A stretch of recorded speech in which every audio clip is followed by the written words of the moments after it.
vlogger ako. Okay guys, this is the continuation of our client Anasta Lopez. Ba't parang di ka na masaya? Uy, te! Satisfied customer ka dapat, te. Wow, ang ganda naman! Ganon? Yes, you got it right. Ba't di pantay yung eyeshadow mo po? Sino nag-eyeshadow sa'yo? Siya. Ba naman yun, te? Nangingialam ka, te, ng gamit, te? Sira ulo. Hindi ko naman makita kung ano yung pantay o hindi. Bulag ka kasi to.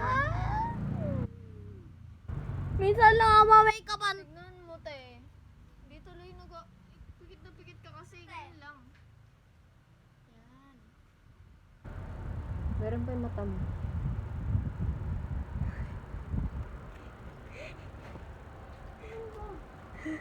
Ganon na yung masawikan sa buong mukha mo.